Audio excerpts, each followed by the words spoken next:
Welcome to the Outer Realm with Michelle Desrochers and Amelia Pisano. Airing live on the United Public Radio Network, 105.3 FM in New Orleans.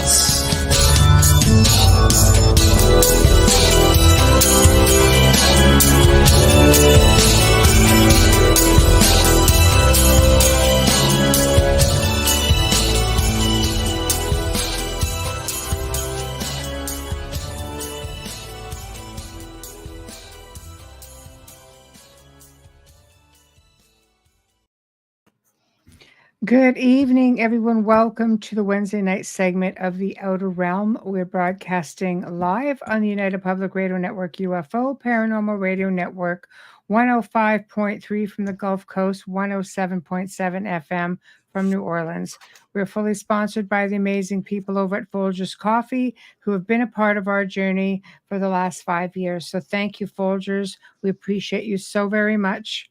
Also, a big thank you to Justice Snicker, a.k.a. Dr. Snick, the Sonic Surgeon, for the contribution of his time, his music, and his voice for the intro that you just heard. He is an award-winning composer of Halloween, horror, sci-fi, and dark wave electronic music, which can be found on all of your favorite music streaming platforms. Also, thank you to Steve McGinnis, the artist behind the banners and logos here at the Outer Realm.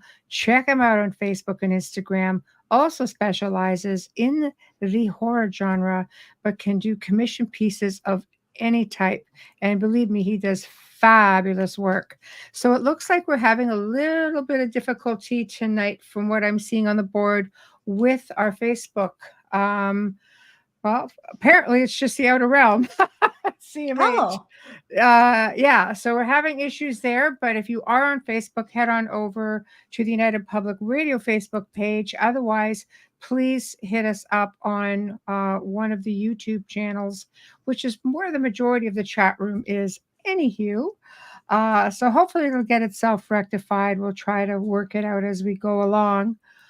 So tonight we are welcoming some fellow Canadians, Gail and Mel Willis from Lucky Paranormal. They're located in Thunder Bay, Ontario, and they are the hosts of a brand new paranormal convention, which is the Lake Superior Paranormal Convention, which is going to be, if I'm not mistaken, on October the 4th to the 6th. And they've got great guest speakers. They're going to tell you all about it this evening, and they're going to talk about some of their paranormal experiences. And this is very new for us. We don't often, have the opportunity to bring on just various paranormal groups. So this should be a lot of fun. I know they've sent over a few pictures that we can look at as well. So that'll be good. So while I'm just going to try to figure out this Facebook thing. Hi, guys. Yeah. Hello. Strange. I know JoJo's got a lot of turbulence down in his area. Well, I'm wondering, there's a hurricane coming in through New Orleans. So hopefully, fingers crossed, we'll make it. But so far, 2 of the Facebook channels are down, but we are still on Roku TV, Twitch, 3 different YouTubes, and United Public Radio YouTube channel. So anyway, it's going to be a lot of fun. Looking forward to it. And so Bubbles, how's it going? I'm good. How are you? well, all right. I'm feeling spectacular. It's been a day, but I'm all right. Good. So, good. Yeah, I'm glad. Yeah, okay. I had a sound issue. So I hate when I've prepped everything and then I come in and my mic is not working. When I prepped everything at 1:45. Right. So that pisses me off. It's fun. Fun. Yeah, so Bubbles. Yeah, it almost sounds like soap, doesn't it? Yeah, like Bubbles. Yeah, bubbly. I could just go on about that. I could come up with all kinds of little quickies for it, but that's all we would do. So without further ado, our guests have arrived. Oh, that's great. They're here. There we are. Hello. Hello. How are you? Hi. How are you? This is This is like YouTube all over again. I've been watching you ladies all afternoon. You have? Oh, wow. Thank you, Ed. Yeah. Thanks, Ed. Mine's a freaking mess. I don't know. Mine sticks out like a sore thumb. So, people just see my hair, my red hairs. I know you from somewhere. No, you really don't. You should have said it's Ariel. The hair, right? It was the hair. I know. I'm going to show up on air one day and it's going to be different. People are going to go, who are you? Who are you? Where'd you go? I know. It's this person. Who's this person? But I've had this color for so long. It's just sort of like, oh.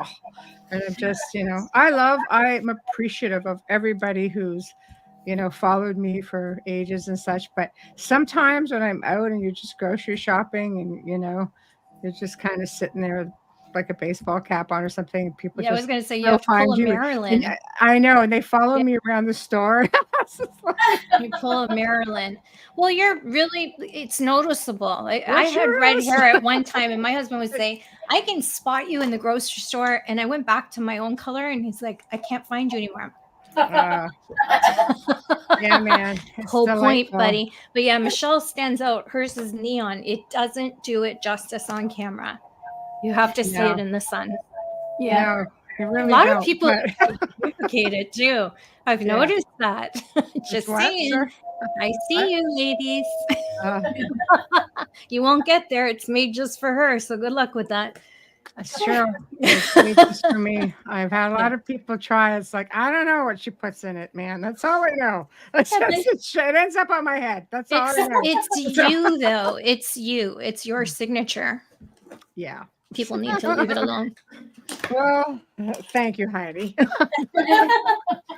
Chat board just going. Enough about the hair. But anyway, ladies, welcome. It's nice to have fellow Canadian researchers on. So it's always a lot of fun. And you guys have got the Paracon, Paranormal Convention. Yeah, I'm going to put this up too, just so people can see it. Hold on. Give me a second. Been a day. Look at that. Somebody went and put it on automatic for me. So cool. Gotta love the Raven. Yeah.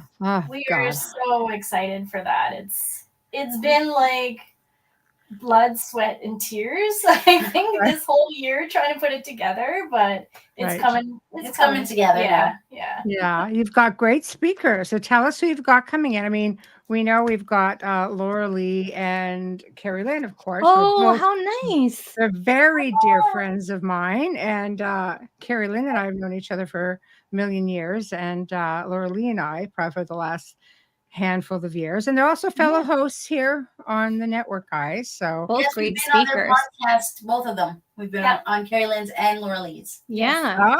They're both amazing speakers. That's good. The audience is going to love them. Yeah. The audience is going to love them. So who else do we have? Like we'll touch on this again after the show because I want you guys to go through, ticket info and stuff like that. But just to break the ice, who else can people expect to see? Well, we have a huge lineup of speakers. Actually, it's going to be all day from 9:30 to a.m. until about 7. Wow. So we have Shane Pittman from 28 Days Haunted on Netflix, and the Hoyser Files, and also the Hoyser Files. So he's awesome, and we're excited to have him there. Right. We have Chris Radowski. So he is like one of Canada's UFO experts. Right. He's coming from Winnipeg, Manitoba, and he'll be talking about all the UFOs that have been sighted in the Thunder Bay area, including Kakabeka Falls. Right. And so he does like a study every year on compiles all the reports every year. So he does like an annual report. Right. So that's just really cool.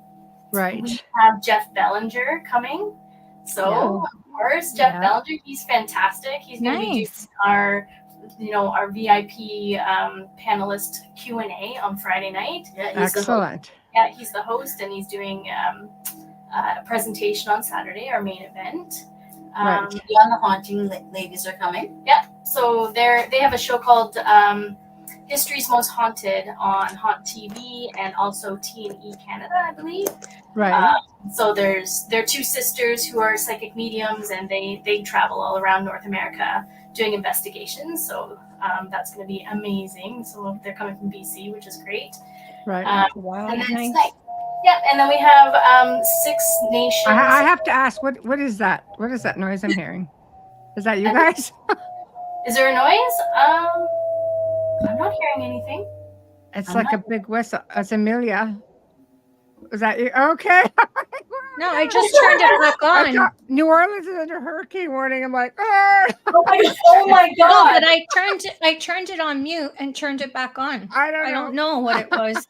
I just don't know. Do Okay. you still hear it? I don't hear anything. No, now it's No. gone. It was like people asking like, what is? Oh shoot! It Okay. sounded like a jet engine. Sure did. Oh, geez. So- Oh my god! All right. So back to you guys. And last but not least, we have Snipes coming, which stands for Six Nations Investigating Paranormal Encounters. So they're an indigenous group that have Nice. a TV show on APTN Very in Canada. nice. Yes. And so they're going to be giving an indigenous perspective on paranormal investigating. See, I love that. Me Yeah. too. I do. I Yeah. totally love that. It's very difficult. You know, I have searched even high and low to find. Aside from D McCauley is out your way, and D was great. He came on the show a couple times, really early days, you know, and gave us great perspectives. But just trying to get somebody even to talk about folklore and such has just been, you know, yes, I'm putting it out there. Anybody, Yeah. They're going to right? be talking about like blood memory, which will be really interesting from their perspective. There's 4 of them coming, so they'll also be on our panel on Friday night. Oh, Oh, very wow. nice. We Very need to, nice. We need to book them. I know. Look at the Just list if we have. No, I really love it when we can get Canadian content, because we just don't get enough of it. I mean, we have people from all over the world, very humble, very grateful. You know, we learn as much as, you know, as the listeners do. I mean, some of it's just fascinating, but it's just, we just don't get a whole lot of Canadian content. Yeah, and most of our speakers are from Canada. We only have, I think, just 2. So Jeff and Shane would be the You can't- Americans, and Just smack everybody it else. around. Just hit it. Do Whistling. something. Whistling again? Is it No. me? Oh no! no. Okay, so it's not Amelia then. Okay, I'm just going to mute you guys for a sec. Okay. It's you guys. Oh no! our house is humming. Oh, It could be what your Yeah. computer's sitting on. If it's sitting on a metal desk or something like that, I don't know. Yeah, we're just getting just the ventilation on the Right. computer will create that. Oh, sitting on like a wood thing. Let's see if Yeah, I I- don't know. Crazy. This is not Well, good. you guys figure that out. Sorry, Heidi. I don't know why You it lift shows up. that it's restricted. That doesn't make any sense. I Is don't it- know. Is it still there? It's a night, man. It's a night. Oh wow! Yeah, we're still getting a buzzing from you guys. Maybe Hi, okay, maybe it's maybe just try YouTube. to pop out and then come back in on the link and Okay. just see. I don't. Yeah, because I don't know. It's just like it winds up every now and then. It That's sounds like a mothership. Well, what, maybe are it you, is. what are you not telling us? It sounds like an old air conditioner. Oh, weird. Okay. I'm gonna leave the studio then. Yeah, and then and give it Thank another you. try. Sure. Okay. Um, I have absolutely no idea what that was. I just want to say something since we have this minute, because I don't want to interrupt them when they're talking. I sent you a photo. I can't remember where it was, but it's somewhere in one of your boxes. Hasbro had put out a exorcist. I saw them. Kit. Yeah, I responded. Oh, Yeah, did you? I didn't just put a see. big face on them. Oh yeah. my god, I didn't look, but I just thought I'd put it out there because there's a new one. It used to be Fisher Price in 2023. Right. It was out there, and now Hasbro has one. My first exorcist kit or play kit.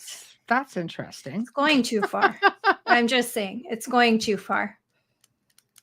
There's a lot on there. That'll be good to talk about on Halloween. Q&A. Yeah. Well, no, we have one next week. There you go. We have open mic next week, and we'll have to address that. I know everybody's like, what? Yeah. I know. I saw an old photo of a Fisher Price one after I found the Hasbro one, and I went to dig and see, is this real? Is it really happening? And the person who took the photo, this is always a giveaway, is when you see the store shelf in the background, that it's out there. Yeah, Ouija boards, they've been around. They have a child one, pink or blue, which I don't know how that works with everything that's going on right now with inclusivity. But anyways, because I know spirits don't care. He'd be 8 years old to summon a demon. Well, you can do that just by speaking bad Latin too. You can do that really young. We don't know what they're saying with that gibberish, I know. For all we know, those kids have already got us set up. Bad Latin. No. Okay, so that's good. Yeah. Does it sound okay? Yeah. So far, so good. Yeah, maybe it did the trick. All right. Oh no. It's back. No. So a plane is flying by right now. No, it must be something else because we just opened that window. I know, but right now there's a plane. I can't hear the plane. I just hear the humming. It winds up like a jet engine. It goes. It's just crazy. Yeah. I think it's the. Are you on a laptop or a PC?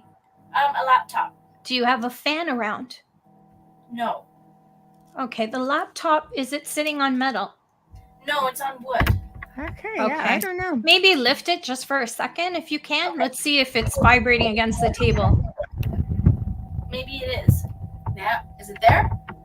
It's still making noise, so I don't know what it is. It could just be a connection. Which is okay. It's when it does this wind up. Yeah, we can handle this. Yeah, the vibrating. Yeah. Just try to, like you do in your investigations, move everything out of the way first. Yeah. Yeah, exactly. Because sometimes it happens. My fan, I've, not realized that I have it directing the microphone sometimes, and Michelle will tell me because I can't hear it. I'm just enjoying it, right? Yeah. That's why I asked you, do you have a fan? What is this crap? I can't even get rid of it. Okay. Oh, wow. I know. I don't know. What a night. What is going on tonight that the four of us? I don't know, but we're all like, what's happening? I don't know. Something is going on today because all day today we've been seeing like shadows outside our house walking around. We're going to need to meet in the middle of Ontario. That's all I'm saying. I don't know what's going on. I don't know. There's, as we're getting into, of course, closer into the autumn where, things get a little bit more active, which will bring me to, the next stage of the show, provided we just don't get, sirened out. Humble beginnings. So what got you guys into the paranormal? Was it childhood experiences, or you just up and decided, let's just give this a whirl? Well, I guess a little bit of both, Yeah. So like when I was in my early 20s, it was like, let's give this a whirl. And then we did it for a couple of years, and then I just kind of like let it go, whatever. And then about 5 years ago, my mom passed away. Oh, and then I started questioning. I'm like, where is she? Because I could feel her. I could smell her. I'm like, well, she's here. Can I talk to her? And then can I talk to this person and that person? And then we got hooked because, it's quite exciting. Right. Well, Mel hooked me, actually. So I did. So my grandmother had a house in Milton, Ontario, and it was sort of passed down generation to generation. And when I was a little girl, we used to sleep in the attic, like kind of creepy stairs going up, and then like a very small house, but like two beds in the attic type of thing. And I was always terrified up there. I always had this feeling, and my grandmother told me ghost stories of the house when I got a little bit older, in my teens. And so she was saying that when they renovated the house, they actually found like all these World War I newspapers that were sort of bound for like Yeah, for like insulation. And she said that night she got slapped in the face and she thought it was grandpa. And oh, he wouldn't hit her. Smacks her. What are you doing? Yeah. Wow. And then years and years pass. Yeah. And then I come home one day and I'm like, I'm going out ghost hunting tonight. And Gail's like, what? I'm going to meet these strangers in the cemetery after midnight. And she's like, oh. And then I went once, I came back the next day. I'm like, yeah, I'm going to go do it again. And she's like, not without me, you're not. So, Right. so then she started filming and then that was it. It was like, because it's not weird enough that you're going to a cemetery with strangers at midnight. Yeah, and she's like, okay, let me know how it goes. Yeah, I'm more concerned about the strangers than the cemetery. Yeah, absolutely. Yeah. But then of course she comes back, so I guess it's safe to say, okay, I want in. Yes. We do not recommend this at home. This is a stunt. Yeah. Well, performed by professionals. So I please think it's great, though. at home. I think it's great. We've had some people feel inspired, I guess, so many different ways. I've met more people though who have said, "No, I just saw it on TV and I wanted to give it a try." And I'm just like, it's such because it's just so not what you think when you watch it on television. It's such, such a different experience, right? Like it's a lot of waiting and just sometimes you don't pick up anything at the time. And then when we roll back the film and we watch footage, we're like, wow, like there was stuff happening that we could not see and we could not hear. You don't. It's always after the fact, but you need a lot of patience to just sit and sit and sit. Yes. Right? Yeah. So, and everybody goes to the cemetery. We go to a few. We do. Right.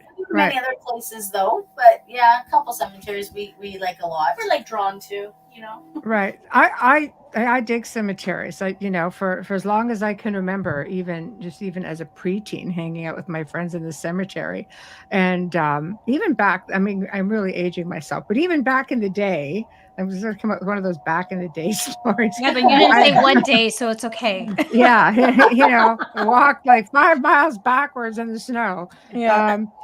Uphill, but it was interesting because I remember back in the 70s, and I mean, I was young then, but somebody had an article had come up, I guess, in a magazine. I was at the doctor's office with my mother, and scientists had set up voice recorders and they dropped them in different parts of a cemetery to see if they could get any voices. And this to me was like before really like, a paranormal buzz. You didn't have many shows back then. You had some, but nothing like what we have today. And they had come back with voice recordings. And it's curious because some cemeteries will be haunted, but on an average, they're not, let's face it, if you had a choice when you die, why would you just stay where your body is when you have the ability to just venture around and go anywhere you want, hang with your family, even if you're grounded, because there are some spirits who try to jump back in, right? And it's obviously not a thing, but after a while, you would think that there would be, some kind of little light that would go off and say, well, I'm just going to go home. Yeah. Right. If well, anything, what am I doing here? Right. Why am I hanging here? Right. Yeah. It's like, what's bringing me here? What's drawing me in? Do you think it's the grieving that just draws them? Like people coming in to just sit and. You know what? I don't know, but I also heard about this other guy on YouTube who goes to cemeteries and he cleans the gravestones. Yeah, I love watching those. There's a few of them, right? You can just watch them for hours. Oh, I know people who have done that. Such a beautiful, beautiful thing to do. And this fellow, he just like leaves his spirit box going, and you can hear them saying thank you, thanks, as he's cleaning the gravestone. So you kind of wonder, like maybe the spirit is always around us, no matter where we are. Mm-hmm. It kind of makes you feel guilty about not visiting relatives when you watch them, right? Because we believe in our field that they've moved on and they can be anywhere at any time. And then you watch this and it's like, if you really believe that they're there, it makes you wonder. But I wonder if it's just, they just notice that someone cares and they see it, they know it, and they visit. Yeah, exactly. I love watching him. He's wonderful. Especially when it's people whose families have just passed on. Yeah. Because they've just been there for so long. Oh, they are. He's got those 1600 and say like all those old. Yeah, it's interesting. Okay, a couple of comments. Yeah, that winding. I was going to ask him what K-tel means. Hi, Wayne. In my humblest of opinions, I feel that a spirit would not haunt a place it may never have known, as opposed to a place where they spent a good chunk of their lives. Yeah. And Cat. Hi, Cat. I feel sometimes spirits don't know they can leave the graveyard. Their loved ones were there, and they think they have to stay there. I think they're all possible. Yeah. What do you ladies think? What have you noticed from your experience? Well, I've heard that, like, when a relative dies and you go to their funeral, that you could see them there, right? Or they're present. They're like watching. They're very present. Very sarcastic and very present. Yes. Right. I literally watched my. Sorry, go ahead. I'll tell you my story. No, okay. I thought you paused. That's dangerous around here. That's true. More with me, not with Michelle. More with me. No, this is bad. You go ahead. No, I was just gonna say, but like, I guess the question is, why wouldn't they, visit the cemetery? And I kind of feel like they know where their plot is, and then they can kind of sense when somebody's there. Mm-hmm. And if you say, "Hi, I'm here to talk to you," then they kind of just can plunk there. Right. And then they can equally leave, and it's almost like a telephone station. Right. That's kind of how I think it goes. But who knows? Yeah. And any various I'm sure there's various reasons depending on the individual, of course. We'll back up at the funeral home is always interesting. I think it also, if you come from a family with mediumship abilities, they know how to sort of work it. My grandmother passed away and stood next to her casket, and she was listening to what people were saying. And you could see her. She was just, when she kind of just get in there. And I remember my uncle behind me saying, "Is she actually listening? Like, what is she doing?" I'm like, "I'm pretty sure she's listening to what people are saying about her." And, hopefully it was all good, because there was a couple of times she looked a bit disgruntled. We were just kind of like, "Oh, that did not go well." So. Want to hear a funny? Oh, sorry. Are you done? See what I mean by pausing? No, seriously. I don't want to. Did I interrupt you? No. Okay. I'm done. This is funny, but sad. I mean, my mom had passed away and I was only 27. So, but the strange thing is my mother was gifted, and my gifts come from, well, we think it's her side. But anyways, someone walked in that really should not have been there at the viewing. And I knew that had she been there, she would have voiced it. Well, don't the flower, the roses that go on the casket, go flying when this person walks in. My dad just looks at me. I'm like, "I'll get them to put it back on." I'm just walking away. And I said, "I told you shouldn't have told them." It was just one of those, because I am a medium and I can see that. I was just like, "What are you doing?" But they can, if they have enough, because it takes a lot for them to communicate after they pass away. But she was near death for a long time that we didn't know about. And I wonder sometimes if having 1 foot out and 1 foot in makes you just a little bit stronger when you leave, because you're already learning. Pardon? 1 foot in, 1 foot out. So I know. Sometimes myself. Yeah, but I mean, like people who are ill, right? I wonder if they have a little bit more understanding. And she basically knew she was passing, even though she was going into surgery, because she said goodbye to all of us and thanked the nurses for her care. But anyways, I can tell you every funeral I've gone to, I have always seen the deceased there. Yeah. Always. But again, I don't know if it has anything to do with culture or religion and beliefs, because they were all Catholic. Investigate. Pardon? That I do know. They check out the funeral homes. Yeah, I've had friends who have bought funeral homes and lived there. Yeah. I myself had a huge antique funeral collection. Wow. I still can't get past that, and we've been friends for years.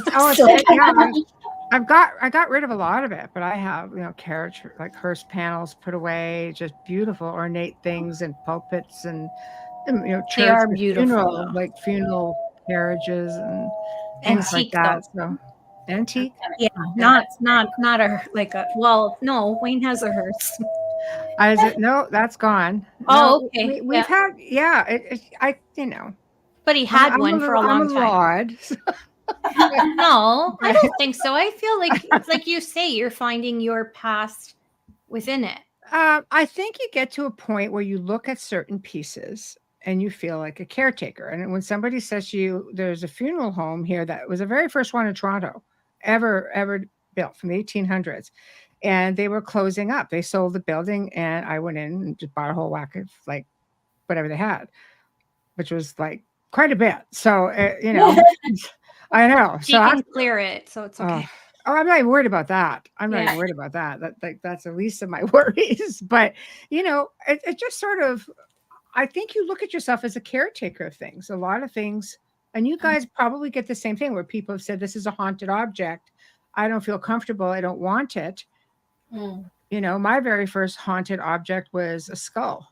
I was just going to ask. And now I have skulls, human skulls, and old though, like old. So, all documented and stuff, because you don't want to be like, I don't want to get arrested. So everything's documented. People don't realize it's a thing. Yeah. My oldest one is a medieval skull from the St. Elizabeth's flood of 1465. Wow. Yeah. Where do you store those types of artifacts? Behind glass. Yeah. There's a curio full of them. Yeah. Well, there's more than one now, so I don't keep it out. It just sits in the studio and kind of sits in the corner with a lot of the taxidermy. A little taxidermy. He'll go, that's cute. It's like, yeah, that's cute. But it doesn't come up to where the larger pieces are, because I don't want to frighten them. But so have you guys gotten any haunted objects, or have you nothing like that? Well, no, I mean, Mel's dad had a cursed boat. And that's not good. Tell us more. So he bought it, and the minute he bought it, everyone was like, there's something wrong with that boat. Yeah. So the first year... Did he feel it? No. The first year he took us out, and he hit a rock pile twice. And there was gas leaking out of the back and oil, and it was like a mad dash, and we just made it in before everything was like not working anymore. Wow. He fixes it. We bring it out the next year, which was this year, and I had a feeling I needed to go to camp. I'm like, I don't know why I need to go to camp, but I need to go to camp. And so we get there, and my dad's like, you want to go fishing? I'm like, yeah, we could go fishing. Sicky, I don't know. Do I? I'll just stay on the dock, thanks. We were out 10 minutes, and then there was a huge storm behind us. And I'm like, we got to go back inland. And so we're going in, and he wanted to put his boat somewhere else. And I'm like, no, you should just take it out of the lake. There's a big storm coming. And so he doesn't notice that he ran over a buoy, and the rope has gone around the propeller, and he puts the gas on, and it whips it 360. He flies, hits me, I catch him. I put him back in his chair. I'm like, drive the damn boat. So I'm like, okay. So we get back in, and I'm like, okay. I'm like, that's why I had to come to camp, because if I wasn't there, he would have got really hurt.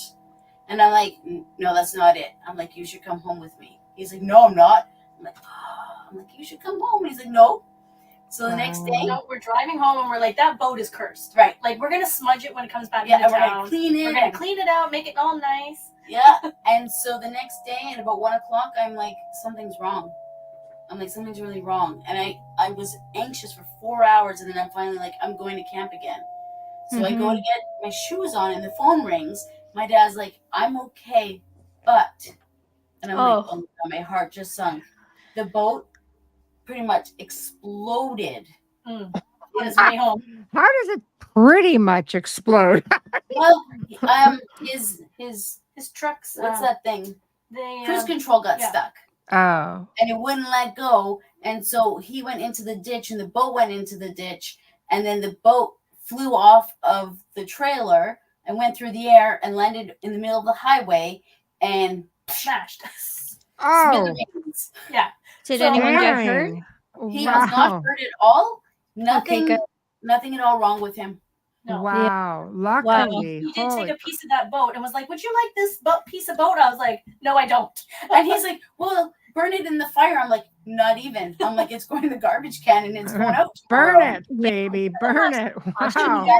Did you notice any change in his personality when he used it? Or is just the feeling of the boat? It was the boat.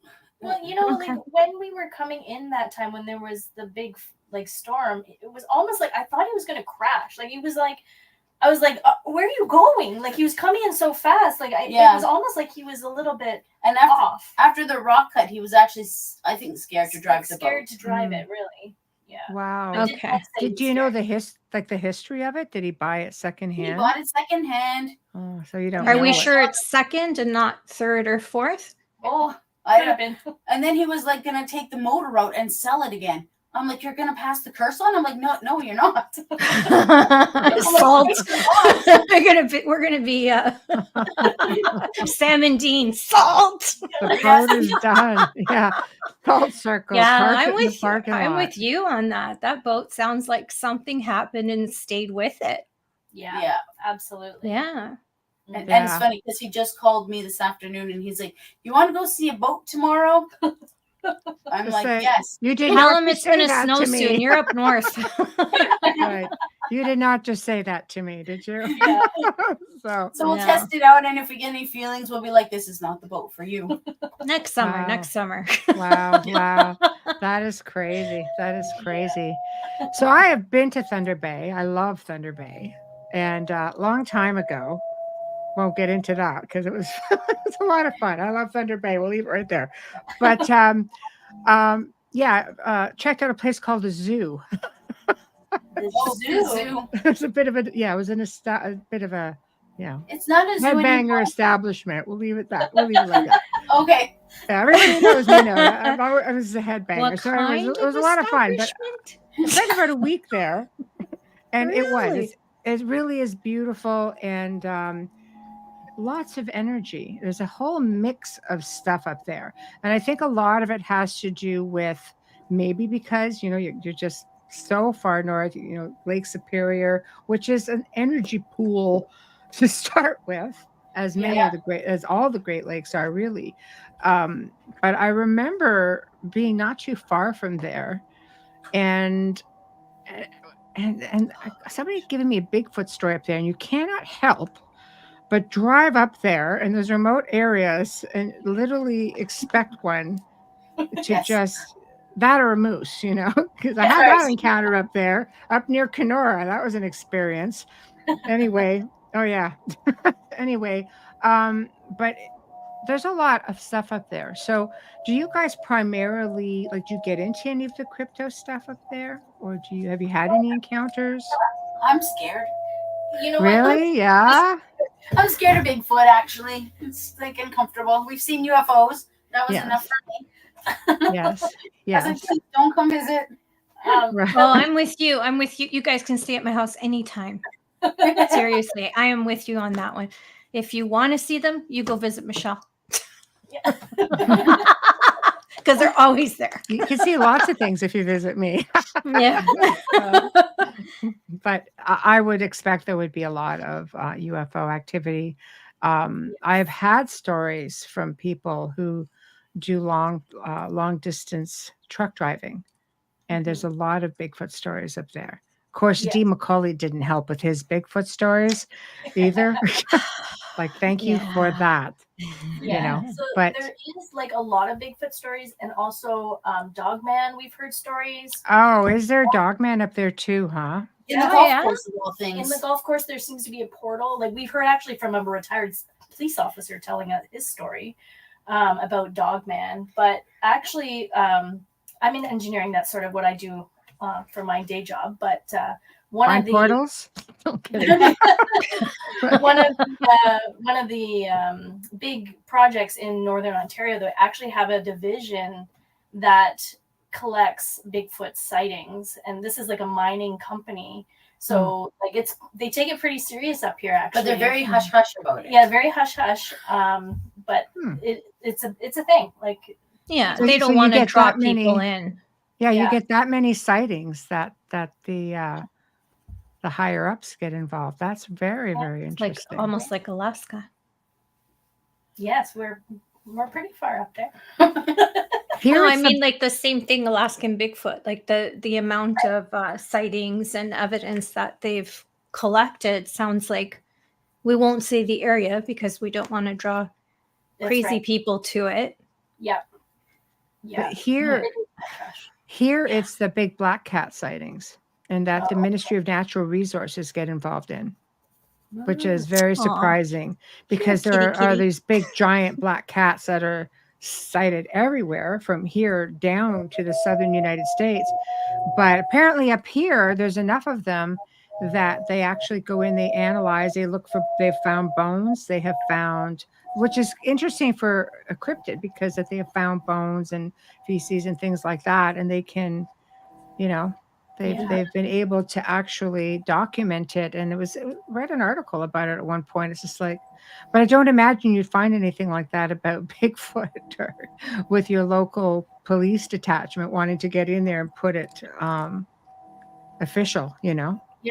Share Wayne's story. See if the ladies know anything about this. What? Sorry. Wayne's story. All right, here we go. Oh, this one. I told Carrie Lynn this one, and we were both like, this is a story. You can go ahead and read it, and I'll. It doesn't matter. Either or. Yeah. Okay. Well, read it. Go ahead. All right. Yeah. A trucker friend of mine was on the way up to Thunder Bay and stopped at a truck stop gas station. The whole place was open with food on the grill, cars in the parking lot, but it was completely empty. Super strange. He booked it out of there. Yeah. He went on. It was down the hill when you come down, or before you hit the Wawa Hill. There was a big truck stop there. So between the Wawa Hill and Sault Ste. Marie, basically somewhere in that stretch.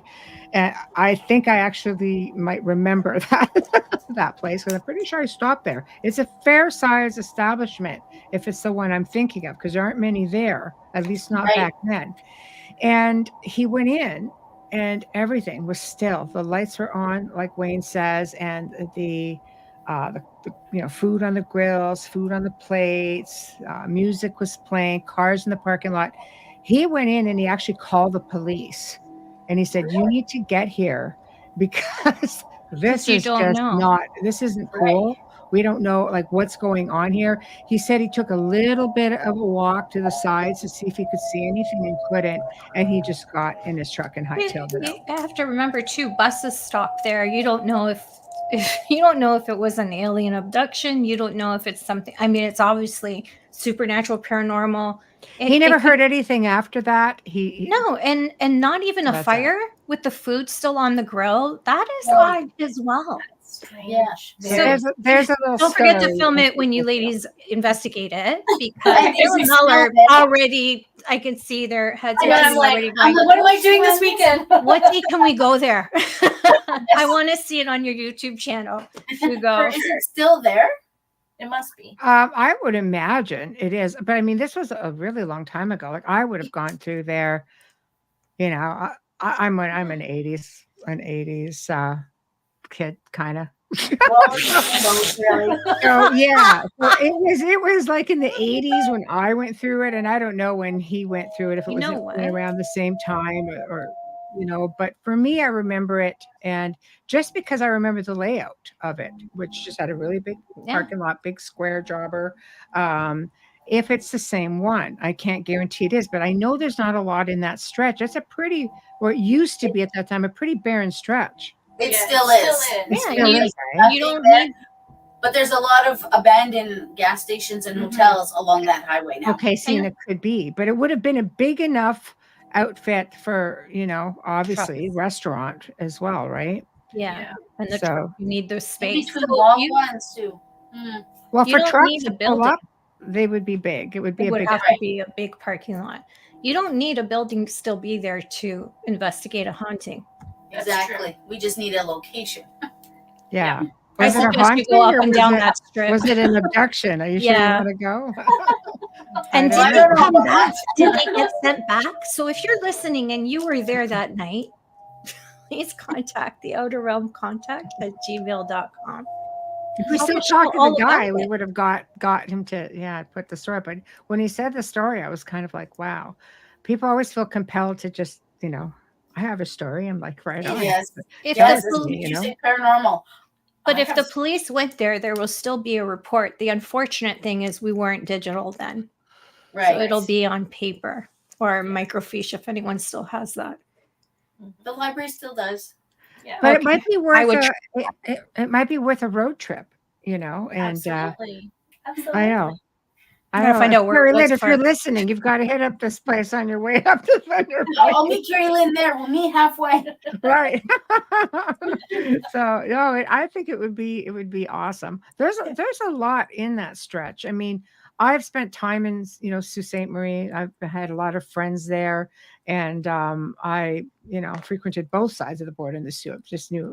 Always known so many people, and it's just the energy there is crazy. And I grew up with a friend whose grandparents owned a really big campsite right at the very top of Lake Superior. And, even the woods are creepy, Yeah. Well, I mean, it's like the whole area, right? Because it's the largest freshwater, lake in the world. Yeah. Freshwater place, right? And there's plenty of amethyst mines. There's in lots the of area. amethyst mines. because that won't amp things up. Wasn't the sure. Edmund Fitzgerald on Superior? Yep. Yes. Well, Farther south, though. yeah, but still, it's the November is the most dangerous time to be out on that lake.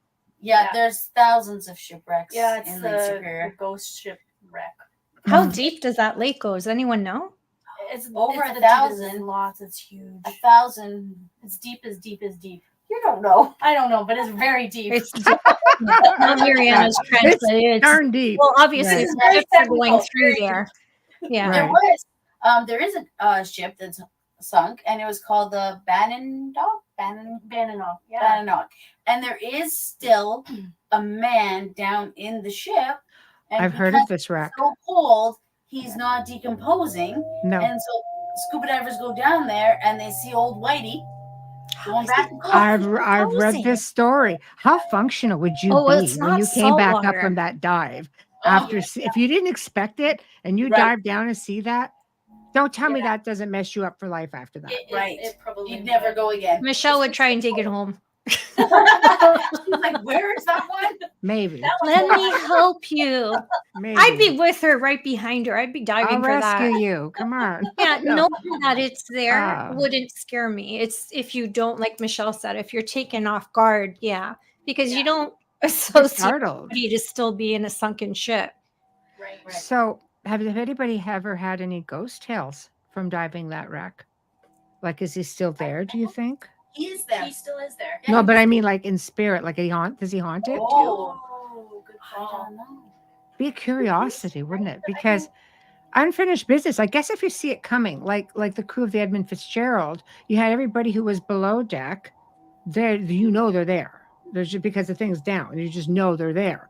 So, if you know it's coming, it's one thing. But with that ship, they transmitted. We're holding our own, and that's it. So, Right. How many are like, oh, I got to go to work today? right? Meanwhile, Yeah. So Yeah. I don't know. Really interesting. Do you have any ghost? Do you get ghost ship sightings? out there? Wasn't there a story about the ghost ship sighting in Lake Superior? I thought there was. there are so many stories and books on Lake Superior. It's amazing. Yeah. Because There there's the story of Mott Island. Yes. There's Yes. Yes. And That then too. You want to tell the story? Yeah. Tell the story. Tell the story. Share it up. I don't know who sent them there. Some British guys sent this couple to Mott Island and said, you watch over this island. This is now my property.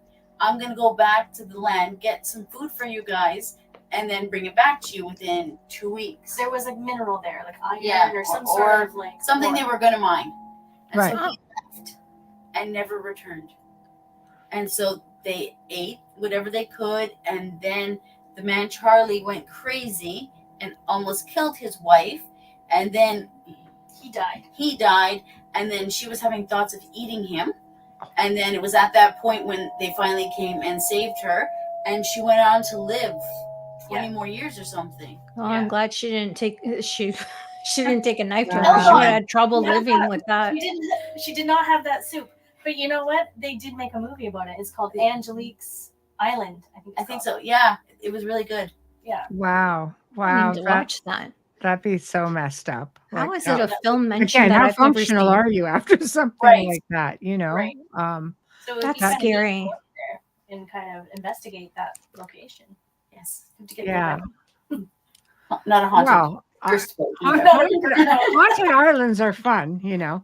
But I think we did a story on haunted case files about it when we did in the Muskokas, which was a haunted island. Yeah, it was crazy. Not so much fun when you're left there overnight.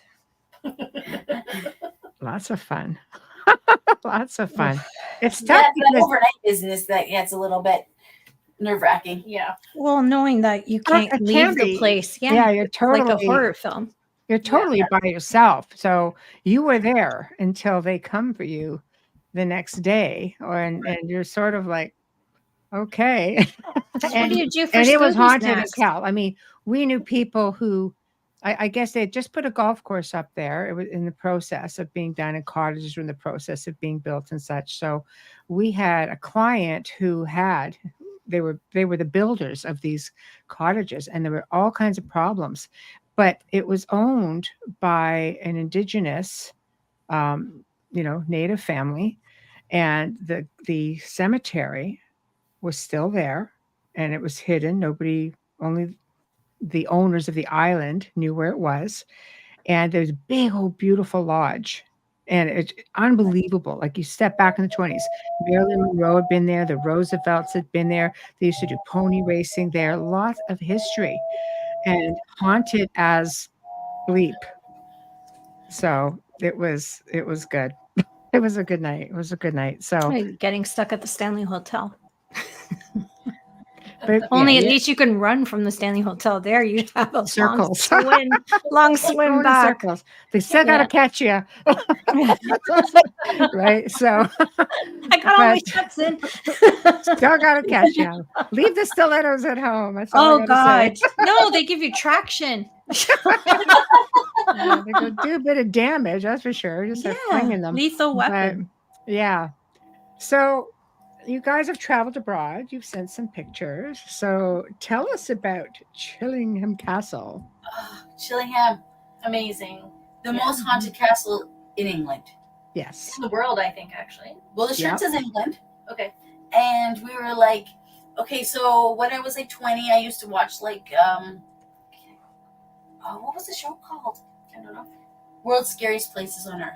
Yeah, I love that. It was one of my favorite with Linda Blair and the creepy lady from Poltergeist talking. Yes, and so I would watch it in my house, and my mom would watch it in her house. Right. And Chillingham was our favorite, and I'm like, one day I'm gonna go to Chillingham, and I was terrified to fly, and I was like, Gail, if you'll take me to Chillingham, I will fly. And so that was the agreement, and we went to Chillingham. Right. 4 days. It started the first night. I'm like, if there's any spirits here, you're not allowed in this apartment. You gotta go. See you in the morning. I go we're there 5. I'm like, don't bug me. I'm trying to sleep. So we're there 5 minutes, and then there's a knock, and I'm like, oh, it's just the wind. But then there's a knock. It went on for like almost an hour. Yeah. I finally got out of bed. I opened the door of the apartment. They must have thought it was nuts. I'm like, you can come in. I said, but I'm sleeping. Slammed the door. I lay down. I'm upset. And then I'm listening for the knock. And there was none. Silence. Don't you love that? Yes. And so then we got up, and it was like 3:00 in the morning. Right. And you can wander certain parts of Chillingham. Right. And so we went kind of near the dungeon, and there was this door that was swinging back and forth. And I'm like, oh, it's the wind. And then I'm like, I could feel it. I'm like, that's not the wind, actually. We're inside, actually. Yeah. And so it stops straight. And I'm like, if you're here, can you open the door for me? The door opens 45 degrees abruptly and then slams shut, but it should keep going because it's a swinging door. And it's not. It just stopped. And I'm like, okay. there's that. Right. And then Gail's working, and I don't know why she was working, but she was working. And I was in the bedroom with the camera, and I'm just fooling around. And I'm like, if you're here, can you show yourself to me? A ball of light comes through the window at me, bounces off the walls, and I'm like, what is going on? And then I see it go past me and into the other room and sets off the REM pod. And Gail's like, the equipment's going off. And I'm just like, so then we find out that the room that we were staying in, it was called the gray apartment. And next door was the pink apartment. And in between was like sort of a very thick wall. And nobody can stay in the pink room, but they rent out the gray apartment. And so we were talking to the maintenance man, like the next day, I think it was. And he's like, and we were telling him about the knocks. And he's like, well, in between those two apartments is a little hallway. And when the owner was renovating the castle, they found two skeletons in the wall. One was an adult and one was a little boy. And whoever sleeps in the pink room sometimes sees that little boy all dressed in blue coming through the wall. And so that's probably the knocking that you heard was the little boy like knocking, I'm here, you know. So that was pretty fascinating. It was. And then we went on the rest of our trip, but then Gail's like, I want to go back to Chillingham. I'm like, what? Because Gail doesn't like to sleep anywhere haunted. I'm like, you want to go back there? She's like, yes. So we look online, and there was like a ghost tour that night, and we're like, okay, that's weird. And then there was a room available. It's booked months and months and months in advance. So we were like, we got to go. So you were just meant to be there. Yeah. So we hop and we go back in the car. And we go on this ghost tour, and then you want to tell them what happened to you? Yeah, so we went on the ghost tour, and we were with a small group, and one of the ladies was like, I really would like a ghost to touch me. You know? We're like, okay, well, that's probably going to happen if you say that, right? So, watch those invitations. So we're in like the big long room with the big long table. It looks like really castle-y and stuff. And she's sitting at the head of the table, and her boyfriend is kind of looking far away, like 10 feet away, and she's like, stop touching my hair. And she gets really mad at him, and he's like, I'm not even close to you. So she gets touched, and so I'm like, ooh, this is gonna be a good night. So we go, and we're at the end of the tour. And what happened in this castle, so originally they built this castle on like a pagan cave. And in 1066 they started to build one tower. And it was between like England and Scotland when they were fighting. So it was like a battle center, and it was very close to the Scottish border. So they captured Scottish soldiers there in the castle. And over the years, they built 4 sort of pillars and where they would go in between under the caves, like in between these 4 pillars. And then when King Edward was coming to visit the castle, they decided to build walls in between those four pillars. So that's how that castle was built. So it was so old, like 1066 is very, very old. So anyways, during the battle, and I think it was in the 1400s, there was a torturer named John Sage, and he stayed in the king's area, and he tortured all the men and women and children that were there. So we were at the end of it was horrible, horrible things. And so we were at the end of the tour, and we were in the tea room where they have coffees and tea and stuff like that. Yeah, and he kept saying John Sage. He kept talking over and over, and I'm like, he needs to stop that. That's all I could think about. I'm like, he needs to stop. Something bad's going to happen. Yeah, but nobody wants to talk to him. Yeah, nobody wants to talk to him. We don't want to feel that. No, and so we had come down from where he like tortured people, and there's like a stone kind of spiral staircase into the tea room. And he said, oh, see that fireplace there? Well, that's not a real fireplace. It's actually fake. And if you open the door, it leads downstairs. And that's where he actually did the torturing. Oh, I was going to say that's super cool until you said that. Yeah. And so the owner of the castle, Sir Humphrey Wakefield, who we got to meet, which was amazing. He's 87 and he's still really chipper. Anyway, he went down there when he first bought the castle, and he went down with his uncle, and he closed it up, and he was like, nobody's ever going down there. Just do not go down. And so he was finishing that story. I was sitting closest to these stairs, and Mel was beside me, and the other guy, there was another fellow, across from us, we heard this growl, but it was like a cat, sort of a guttural hiss, come down the stairs, hits me in the head. Has heat. My whole face got red hot, and it was actually hot and hurt. As soon as we kind of heard it, all of us shifted down the bench. And so it was like this huge energy push. And it was like nothing I've ever experienced. And it was really wild. And everyone sort of stopped the tour and was like, oh my gosh, like, what's going on over there? Like, what is happening? Because it was like really, really powerful feeling. So that would be the place. That's for sure. A lot of history. I've been to something about, castles and medieval places. And I have to agree. I only stay in haunted places. No matter where in the world I travel, why wouldn't you? That's totally my thing. But it's not for everybody. I love the anticipation of maybe something happening. It's just it's not usually Gail's thing either. No. Really? And you know what? I'm like, I can't sleep here. I can't sleep here. And then I fall asleep like within 10 minutes. So. I know you have good sleeps. And then I get really excited when I start hearing, like, I've had things like start walking around or, I'm not a fan though. When I was in Romania, I had something right in my ear go, Michelle, like this. Oh. We were in Brown, and I look at, my teammate, Melissa, who the joke is always a freight train could not wake up Melissa. So I assumed it was Melissa who did it to me, and I swing around and I'm like, Meow! And she's out cold. I mean, and this is 6:30 in the morning. I'm like, this is like the most inhumane time ever. And this is ungodly. And I'm looking around and just like, wow, that is amazing. Yeah, male voice. I was just kind of like, But so where was that in Romania? Like, where did you stay with that experience? Everywhere. Everywhere haunted. So I should go to Romania, is what you're saying. We were there for 2.5, almost 3 weeks, and we just kind of went from one end of the country to the other, and like Audie, who's also team member, she goes, okay, what do you want to do? Bam, bam, bam, bam, bam. No matter where I travel, because we did Scotland and France and south of France and things like that. I just said bam, bam, bam, bam, and she had me on itinerary down to the last literally minute. She goes, you have exactly 2 hours to be at this place. Make it happen.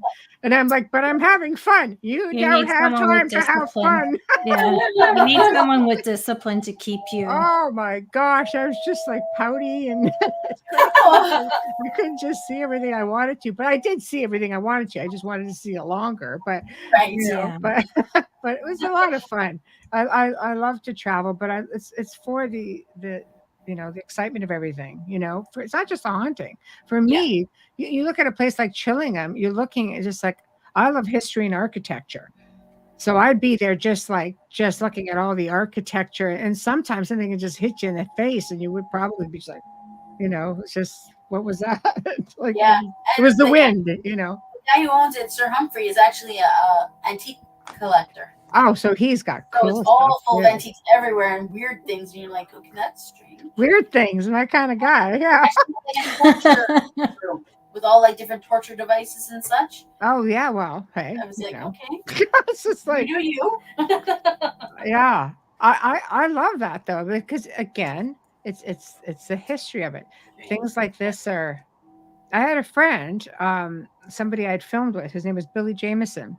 And they had a show called Treasure Hunters, Treasure something. Anyway, when I went to film there, they had just acquired an entire torture chamber from Nuremberg Castle.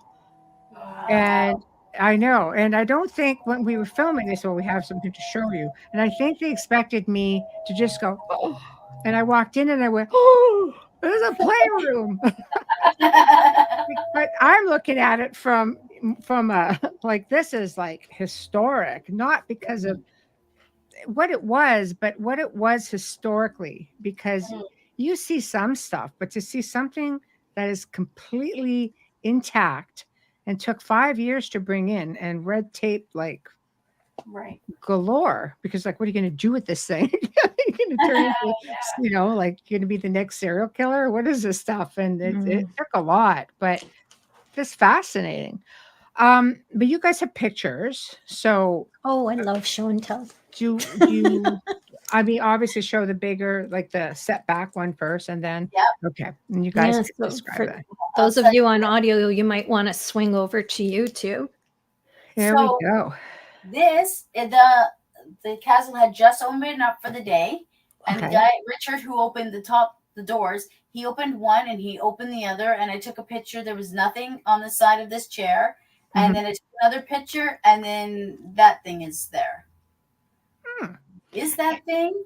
So you went click click. Yes, as a person. We were standing like there's outside the castle because it wasn't open. Like it was just opening. I'm prepping up the other picture. One sec. I'll put that up too. That is like a man sitting there. So did you show it to the owner at all? Like did or is anybody staff member? Just leaving, actually. And we didn't even know we captured it because I'm like, okay, snap, I gotta go, bye. Wow. That's a really great capture. Yeah, some people think it's a person looking this way. Other people think it's a lady with a bun in the back, and then there's her ear. Like or a small man. Yeah. Or Gollum. Yes, there's a resemblance. Right. Yeah. I'm looking for the straggly hairs though on the Gollum. Are you? Yeah, because obviously you're looking at it from the back. Yes, like it's facing outward. Is that what? Well, I'm not sure. So if you show the picture of the castle, that's where we were actually standing at the time. So okay. Oh, so this was okay. Hold on. That's all blowing up because we were like ready to leave, and I'm like, bye, Chillingham. Oh no! And then he left, and then it was like, I gotta go back to Chillingham. Look at this capture we got. I'm gonna come back and grab that one. Hold on. Okay, this one here. Yeah. So we're standing right outside the castle, and through the first set of doors that you see at the top of the stairs, it leads into the courtyard. And so the window down there, that's where we captured it. So okay, which one? Sorry. The little light that you can see that's blue in the middle. In the middle. Right here. That's where the capture is. So right in here. Yeah, he opened the first door and I took that picture. Then he opened the second door and then I opened the picture. That's really wow. I wonder how many people took that type of photo and don't even know they have it. Yeah. What was strange, there's nobody there but us. Because it was like right on the dot when it was opening. Yeah. Wow. That is really fascinating. Wow. What a nice memory. So you pretty much went and got exactly what you went for. That room that you're seeing with the window is where the big long table is, where the lady got her hair touched. So this is like the grand room, I guess they would call it. Right, the great hall. The great hall where they'd eat dinner and all that kind of stuff. That's lots of activity. Yeah, that's a great shot. Right. Wow. I think it must be a curiosity. I've had my hair touched more times than not, but I think more out of the fact is just like, is this? Because when you're dealing with spirits that are way back, they wouldn't see something like that, like tattoos. You know, we had a manor house, and it was back from the, I would say 1875, I think. I should know this, but anyway, I'm blipping out. But it was a Scottish family, but tattoos were kind of like, what is that? Like Wayne would say, anytime somebody with tattoos came by, they would get touched because of the ink, and they'd be just fascinated with the imagery on the skin. Right. So you can imagine wild hair and tattoos and things like that would be a curiosity, or piercings maybe. Yeah. To a medieval spirit, they'd be just like, Yeah. When I do a piercing, it's downstairs in the other room. By the fireplace. Right. So. Oh my gosh. I know. would love to go there. Yeah. There's lots of places. Mark says he hasn't been there yet, and he's in England. You're a champion for being up in England right now, Mark. I'm just saying. Yes. Go now, Mark, and film it. I know. It's already breakfast. I know. It's like 3:20 for him. My gosh. I know. Whenever we have, we have friends in England who sometimes chime in, I'm like, you doing? You know? Yeah. So, we're going to do a quick station sponsor ID. Aw. Yeah. I know. It's what Really? keeps us on the air. But it never fails that this stupid mouse doesn't work when I need it to. It's like it's one of those things that just shuts off by itself. Yes, we will go. And I have this issue every bloody show. All right. Not kidding. All right, then. You are listening to The Outer Realm with Michelle Desrochers and Amelia Pisano, coming to you live from the beautiful city of New Orleans on 107.7 FM radio, as well as on the Gulf Coast on 105.3 FM radio. We're live on the Roku TV, not on the Rumble, YouTube, X, and Facebook group pages. Listen to us on Alexa Prime and approximately 250 streaming platforms. No kidding. You can find us anywhere. Search United Public Radio and then The Outer Realm. Our guests in Pearl tonight, fellow Canadians, and we're so happy to have them here. Lucky Paranormal, Gail and Mel Willis are here tonight, and they are sharing with us a big event that's coming up October 4th to 6th, Lake Superior Paracon. And you can find tickets at lakesuperiorparacon.com. Is that correct? Yes. Yes. Yay. So if you're interested and you're up in the area, they have incredible speakers. You can check out the site, see who's going to be there and the vendors, and the tickets are selling fast because it's just around the corner. So if you're interested, please click on that link tonight. Not right now, after the show, or while you're listening to us. That's okay. Just don't turn us off. And get your tickets. From what I read, they're more than halfway sold. So please, if you're interested and you're in that area or you feel like taking a beautiful fall drive, this is the place to be, October 4th to 6th, Lake Superior Paracon. Now, shout outs or gratitude to Folgers Coffee, all the way from our first episode with UPRN. We thank you for your continued support with sponsoring our show, and nobody loves you more than we do. Thank you. Our fabulous banner and promo media is courtesy of Steve McGinnis, who is a horror illustrator, an incredible artist who not only does the horror genre, but also creates custom commissioned pieces, and you can find him on Facebook. Thank you, Steve. Our intro and outro is courtesy of Dr. Snick, the sonic surgeon, aka Justin Snicker, award-winning composer, vocalist, and musician. You can find his music on Amazon and Bandcamp. Stream him on any platform. Find Dr. Snick on Facebook and Instagram. Thank you, Justin. You know I love you. I'm always sharing your stuff. Lastly, are you watching this episode or are you listening to it? Regardless, smash that button, give us a like, subscribe, hit the notifications so that you never miss a show. Kindly share with your friends and family and help us grow on social media so we can continue bringing you the best in their fields. Thank you. And we are back, and there are still problems with Facebook pages. So that is a Facebook thing. It is not an us thing. Just so you all It's know. never us. That's right. So anyway, so let's talk about private investigations. Just how haunted is Thunder Bay? So how is it? In comparison, it's one of the top. Yeah. Wow. Yes.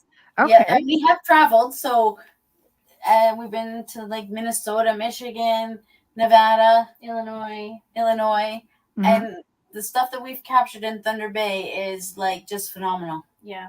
Like mind-blowing things have happened to us, and we're just like, what? Mm-hmm. Wow. Okay. And we've also like talked to a lot of people, and there's one particular street in Thunder Bay that we get a lot of stories about, which is interesting because they're like, oh, well, I have this haunted house. I grew up in a haunted house. And we're like, well, where is it in Thunder Bay? And they'd tell me the street. And then I would meet someone else and they'd say the same street, but it would be a different house. So it's like, there's a haunted street in Thunder Bay. There is. Oh, okay. What's the history behind it? Any idea? I think there's been a few murders on that. A few murders. It's close to a residential school. Right. Of course. Oh, Of course. Yeah, so there's a lot of history and what what's been happening around there. So that'll do it. Yeah. That in itself would do it, not counting anything else. So, interesting. We had one not far from here too, and it was the culprit. I guess the catalyst, and that just sort of spider webbed out. So, a lot of homes there were affected. And my gosh, I spent quite a bit of time in that area, probably for years, just within, a perimeter. And it really goes right from the school all the way to the river. Right. It goes that direction. Right. So clear the school, and then you probably clear the area. Probably. Yeah. If you could, So, okay. So what is your protocol then? I'm calling you. I'm haunted badly. What are you going to do for me? Nobody calls us for home investigations. Really? Well, we've had a few in the past that we've sort of shied away from, I think. A lot of times they're like, come investigate, and then they're like, don't touch my ghost. I'm like, then why am I in your house? I've heard of that. It's crazy, right? Yeah. Wow. Yeah, So- we went to one house and we investigated for hours and hours, and she was distraught. And I'm like, well, you can use sage and you can follow this protocol when we're gone, because you really need to keep it up, or else it's just coming back. Right. And within like a week, she's calling me again. I'm like, well, I can't help you if you're not going to help yourself. Right. So- Right. But they're like, well, I left my video camera. Like they had security everywhere, and they watched it 24/7. I'm like, okay, there's probably a mental health thing, and it's just that seems to be what happens. I've had situations where spirits have been cleared, and I get a call and say, I want it back. I'm like, what? I can't do that. It's up to the spirit. What do you want from me?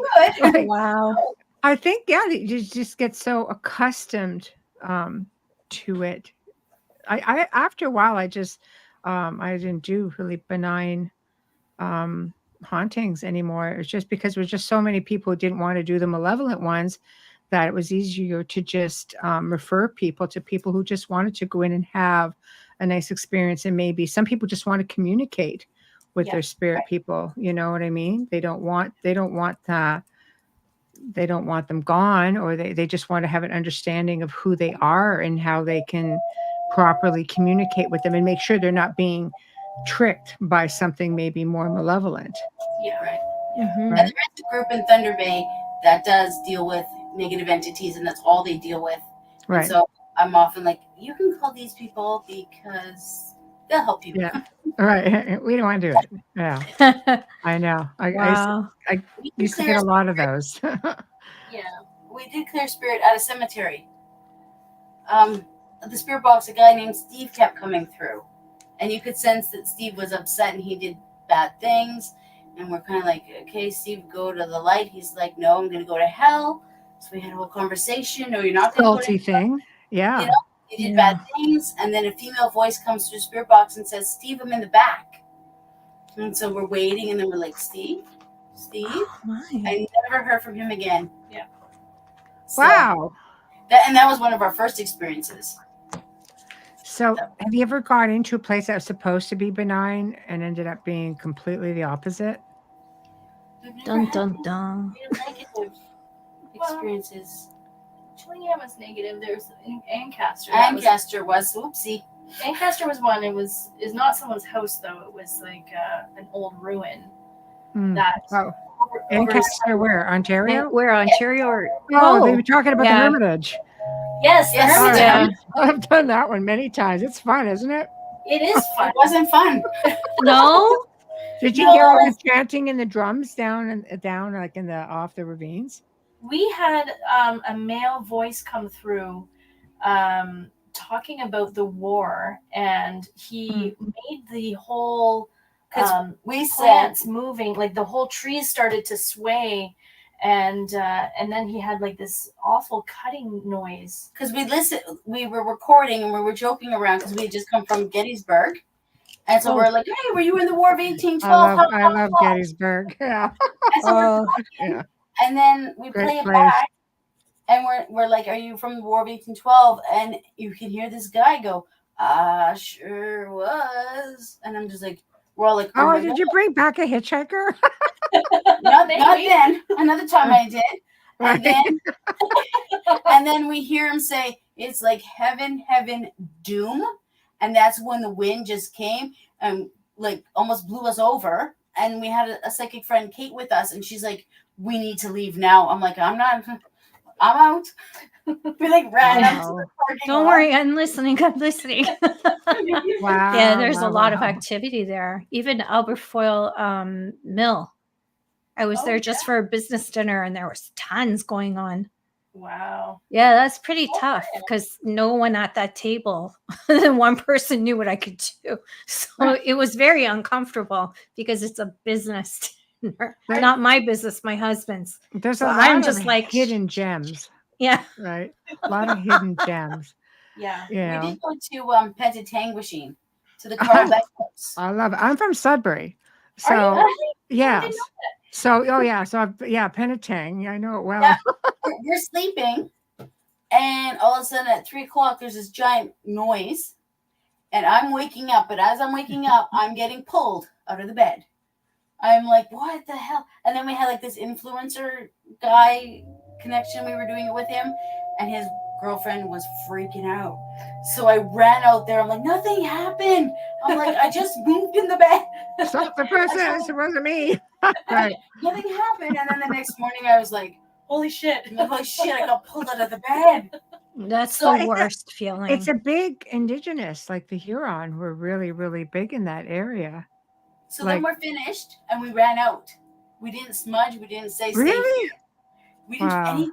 We hop on a plane. But maybe that was the only way they could communicate with you is by ripping out of that bed. Probably. Maybe. But then we get on the plane and we haven't said goodbye to anybody. And we go and we had an investigation to do that night. And we're like, who's here with us? Carl. Great. Carl who? Beck? I'm like, oh my God, it's a Beck house. I'm like, that explains it. I'm like, you gotta go back. That investigation is on YouTube. It's like, on YouTube. Yeah, I watched it. Go home. Wow. Yeah, that's the Beck house. But that's all you had to say was the Beck house. Be like, all right. When you get pulled out by your feet, it's alarming. I think for a lot of people, I mean, for anyone really, but for a lot of people, it brings you back to, from what I understand with people, because that's how it is for me. So here I am, just assuming it's everyone. It brings me back to childhood horror films, that pulling, where you don't know if you're being pulled or if you moved yourself in your sleep. You just wake up startled and you can't breathe. Yeah, and it was very like fluent. It was just like, whoosh, there I went. It wasn't abrupt. It wasn't. Oh, then maybe it was, like I said, a really nice spirit just saying, "Hey, I'm right here." Yeah. Hello. Apparently, a 12-year-old. I'm pulling you out of your bed, but I'm a nice guy. Yeah, but 12-year-old. That's why it wasn't abrupt. Right. Yeah. Oh my God. Oh, I don't not like being touched. So it's like if I on average, let alone by something I can't see. So it's like, don't touch me ever. I have a list of people I want to pull out of their beds when I die. Oh my God. And no one's going to get rid of me because I know all the tricks. I was at an investigation and I had a team member who was very new for us at the time.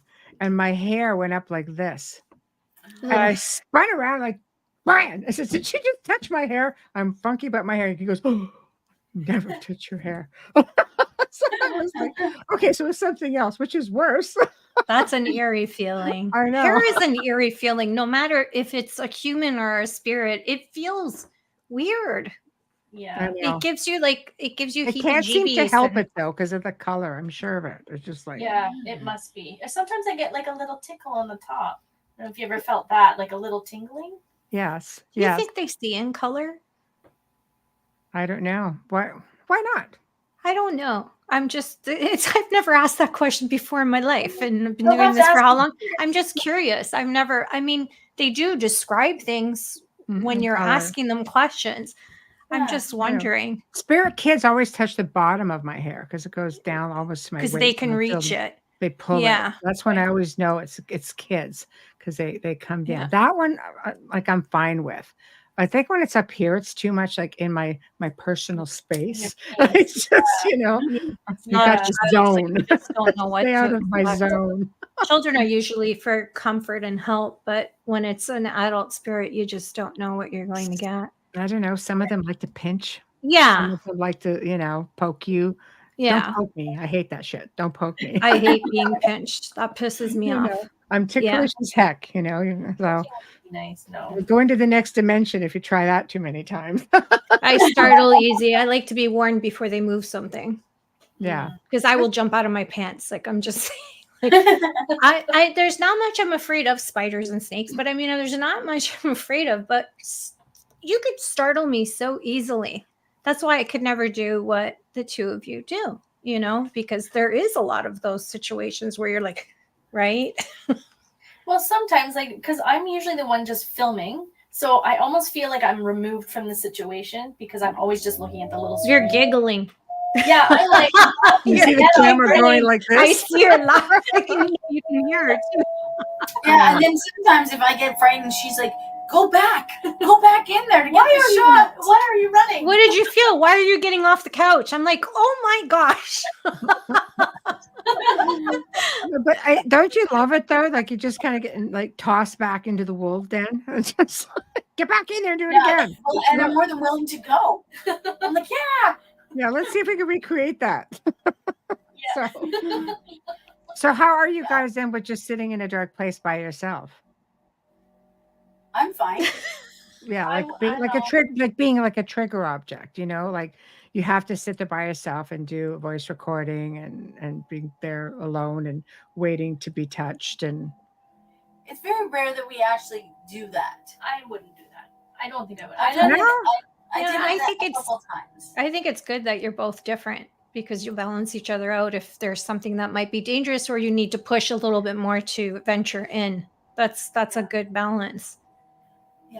Yeah, we definitely are opposites. So in some ways, other ways we're like the same thing, right? Yeah. But you know what? I think a good spirit, good person in life, good person in the afterlife, they tend to be very respectful. I think spirits tend to go out of their way to try to get your attention. They don't always realize you can't see them. Sometimes you just have to say, "You're dead. I can't see you. The family can't see you." I've worked with families where it's just like, okay, for example, Harold here likes to sit in his chair every day between 2 and 3 and read or just be left the heck alone. Then the kids come in here, run circles around it. He can't stand it. Can you leave the room alone between 2 and 3 every day? No. The family eventually says, okay, we can let Harold have the room from 2 to 3 every day. And the haunting stops completely. Right. He just needs that control.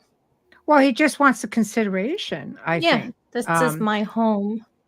Yes, and he doesn't mind sharing it, but he had a routine in life and wants to keep up with his routine. And then you've got these little people running around and just wreaking havoc in the room, and Harold's just losing his mind again. So, I could see how, spirits would get very, very frustrated that it's not a malevolent thing more as much as a frustration thing. Afternoon nap. I could see that. I'd be ornery in the afterlife if I wanted to nap and I had little people running around. Unless it was my little prince. I was just going to say, you got that going on now. Little prince would be okay. Yeah. But, I don't know. I see, for me, I would want to ask him if he needed any help to move on or why he was there. Make sure he's not stuck. So this is another question. That's a good. We tend to do this when we meet people who are in the field. What are your thoughts on? Again, it's tough on spirits who are stuck. Do you feel they should be moved on? Because some places make they make their living at a haunted location. To each his own. You don't have a whole lot of. It's your place, right? But do you feel that spirits who are stuck should be given the choice? I think they should have a choice. If they have a choice, yeah.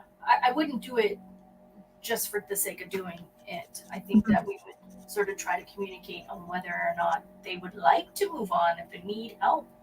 moving on. Yeah. But if they're happy and fine and content with where they are and what they're doing, and that's what they want, to do, I'm not going to facilitate moving on if it's not what's needed. Right.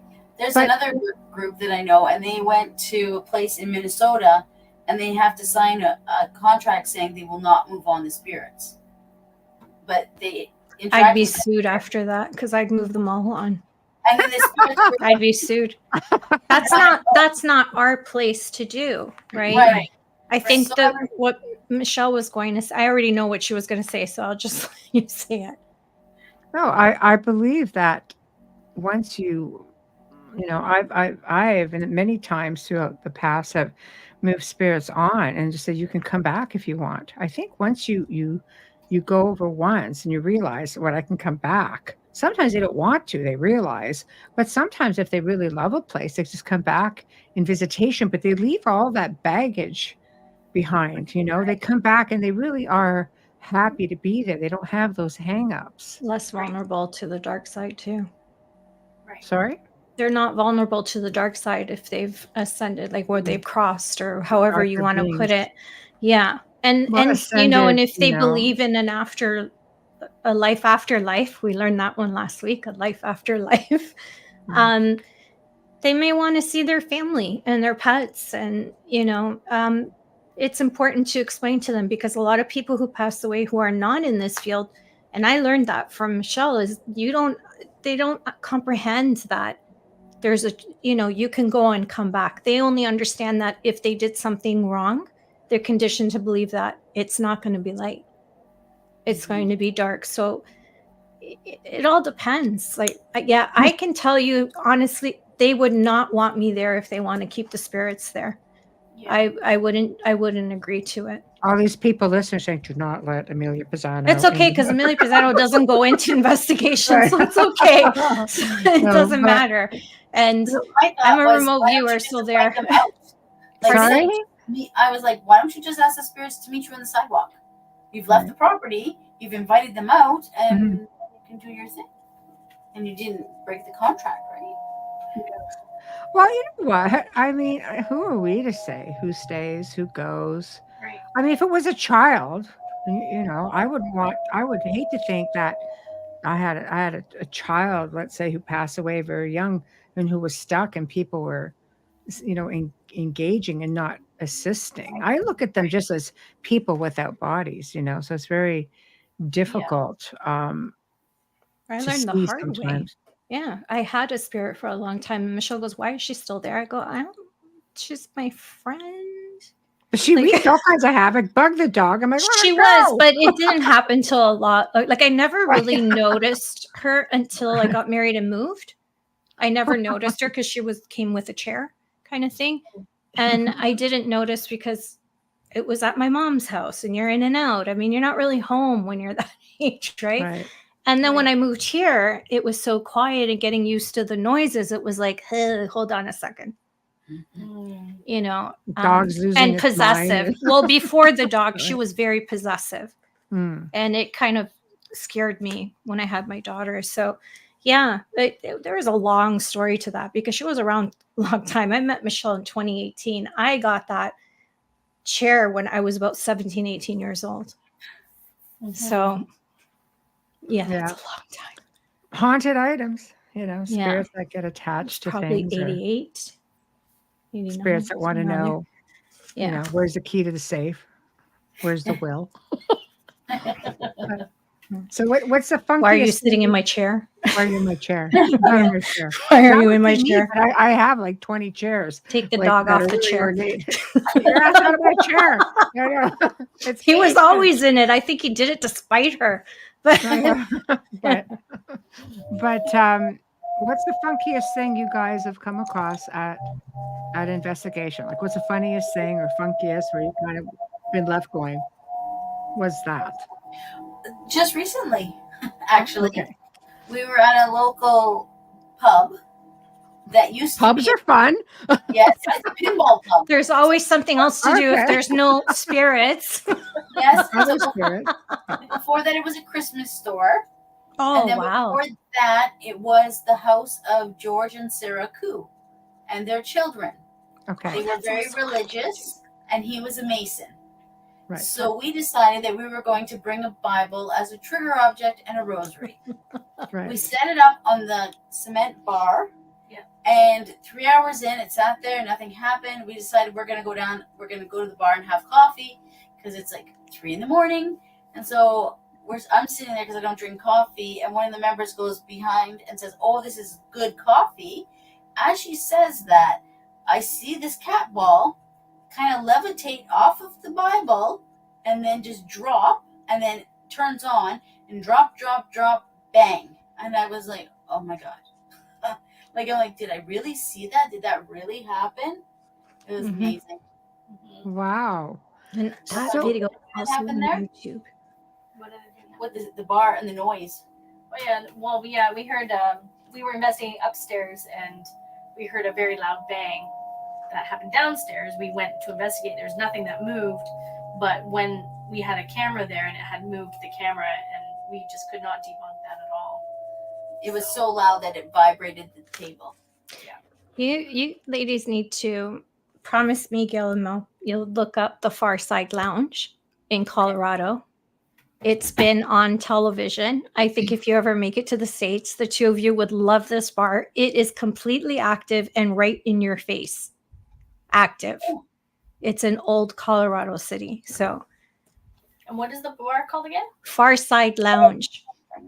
Far Side Lounge. I did a show long time ago with them because the person that I work with for in cold cases and stuff like that used to frequent that bar, and I won't give out your name.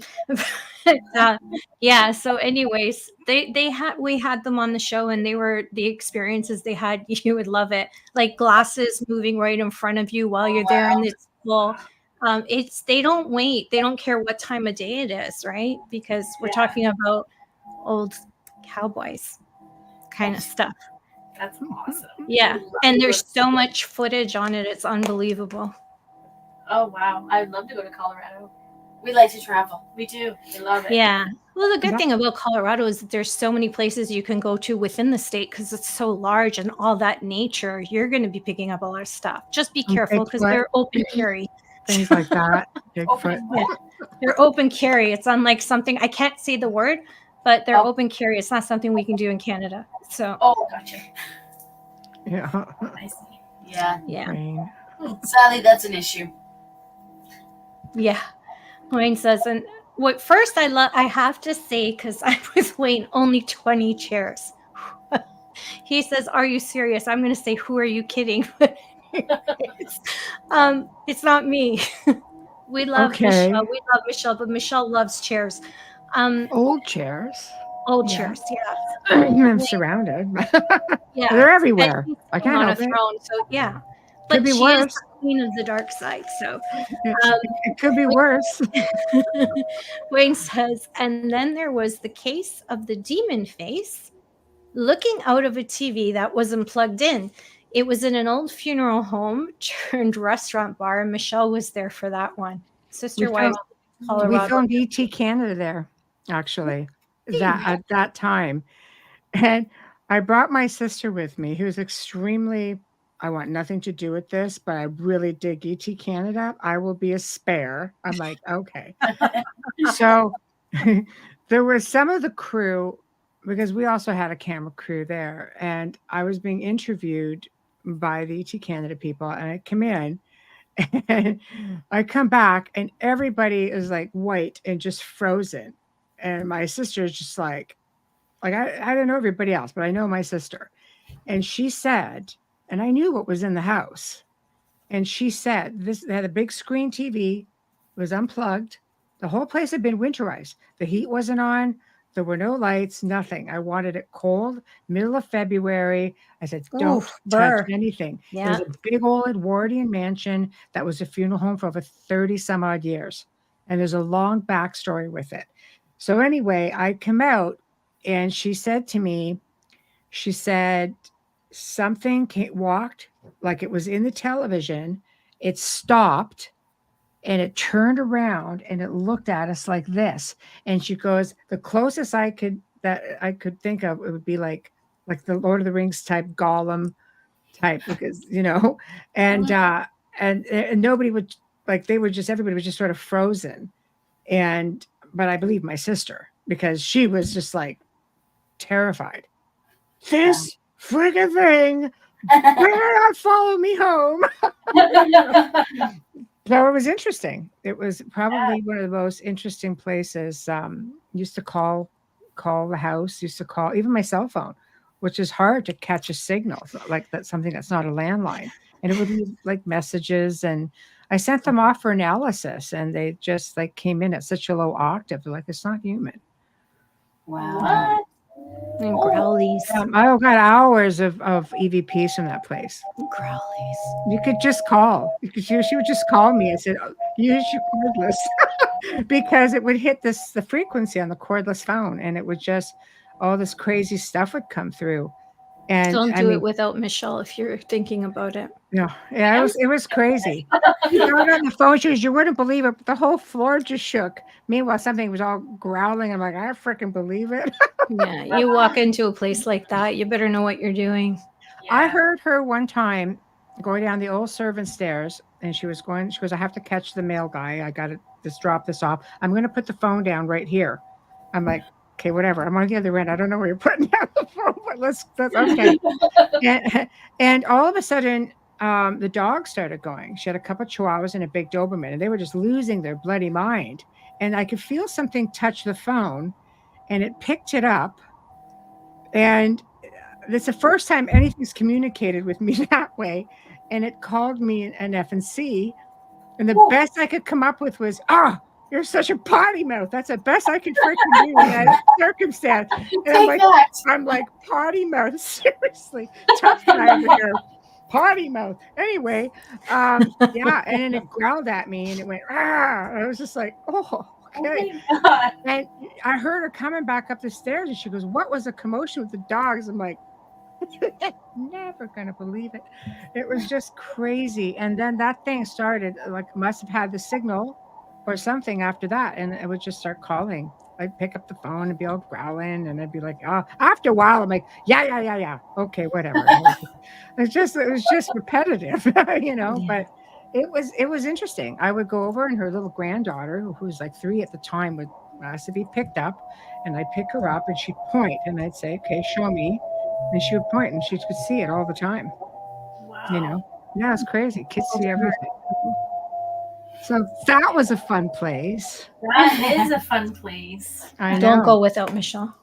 No, but do you know what was weird about it is that I found out that the last owner before these people had it used to own a really big place in the Muskokas.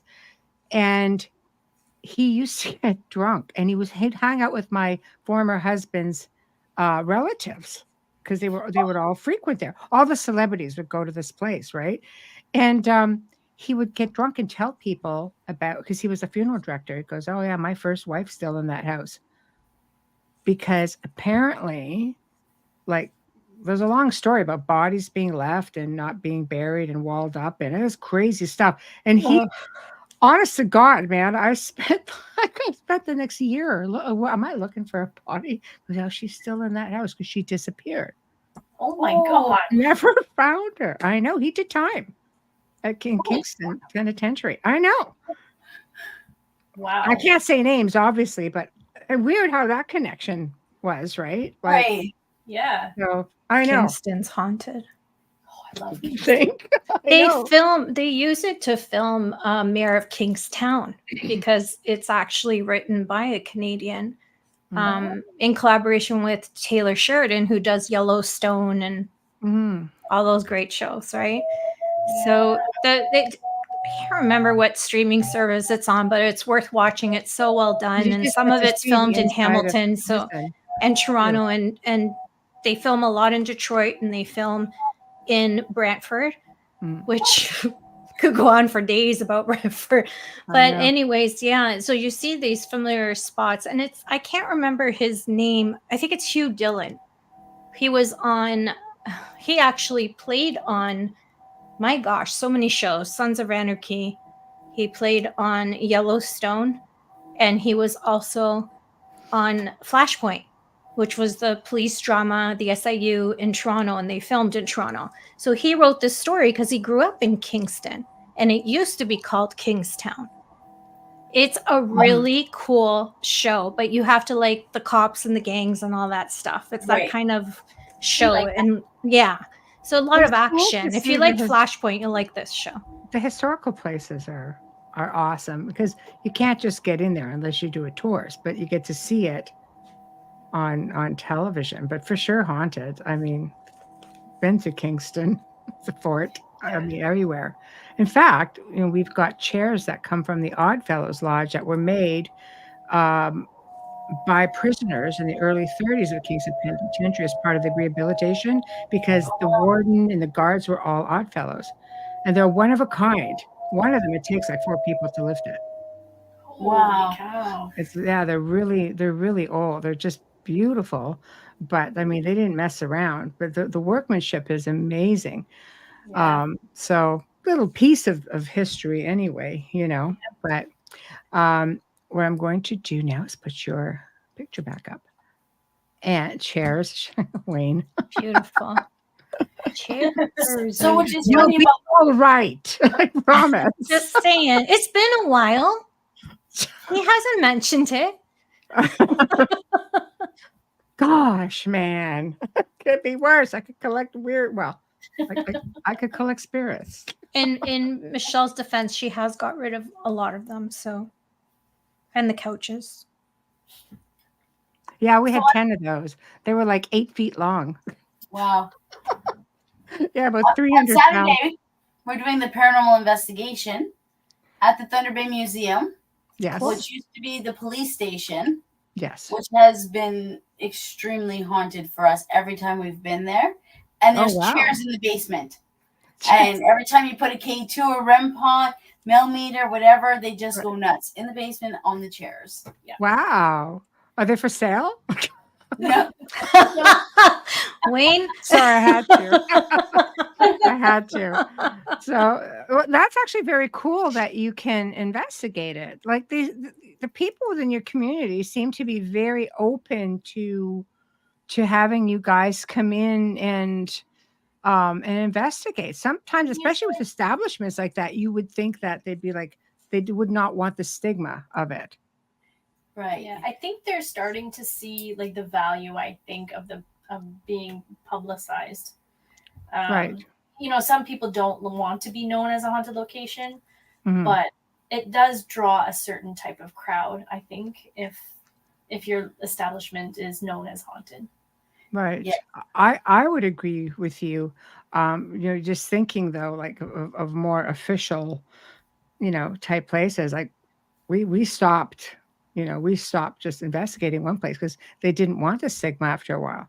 Right. Even though they were non-for-profit, brought them in like, oh my God, thousands upon thousands of dollars. Like I just stopped counting, but you know, like they really did well, and they needed the funding. Right. I think if you're non-for-profit, this would be a definite way of helping any establishment.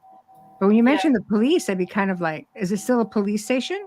No, it's at the museum now. Oh, it's the museum now. Okay. Yes, and so there's 4 floors. Okay. And we've had experiences on every single floor in the museum. Wow. Like profound experiences. On the 3rd floor, we had a group. It's a paid event, and we're sitting in the music room, and nothing else happened, and Gail was annoyed, and she's like, can you at least play the piano if you're here? And then you can hear banging on top of the piano. Never. And we're like, what? And then I'm like, can you do it again? And it goes again, just a little louder. And then I'm like, if you do it again, we'll clap. And it did it super loud, and we just like burst out and like clapping. Like, oh my gosh! Do you have any idea who it is? Like, no. Wow. No, but it was captured on film. Yeah, I think it's on our TikTok. Yeah, maybe TikTok land. Yeah. Wow. As part of the Paracon, we have Carrie Lynn coming in to do the psychic medium at the museum, and the 2 ladies from BC. They're also psychic mediums, so we'll see what they think and see if they can put some of the pieces together for us. Yeah, that'll be great if you have them all 3 at the same time. Right. The power, yeah. See, this is what Z-Sun's saying about that frequency, that whistling stuff that's been going on throughout the show that there doesn't seem to be an explanation for. He said, picking up. Oh, sorry. No, go ahead. I'm so used to it. Hi, Z-Sun. That whistling frequency while picking up words like radio channels. So almost like a spirit box. Wow. And you said guys have been getting activity at the house. In our house lately, yeah. It started like a couple days ago. Outside the window, you could see like black legs go by. And today I was waiting for my client and I'm staring at the back door and I see a black figure walk by thinking it was my cousin. I'm like, why is she going around the house and not coming in the door? And so I waited and I waited. I was like, I'm not going out there. She didn't come for another 10 minutes. It's getting to that time of year too. Wow. Where did you go before, just recently, before all of this activity? Did you do a location? We did. What did we do? Fort William Historical Park. Yeah, well, there you got to go backwards now. Yeah. Wow. Sounds like you brought something home. I think so. Yeah. Because even your clients are seeing it. Yeah. Well, the good thing is you know what to do. No, Mark, it's everywhere. Yeah. It's all right.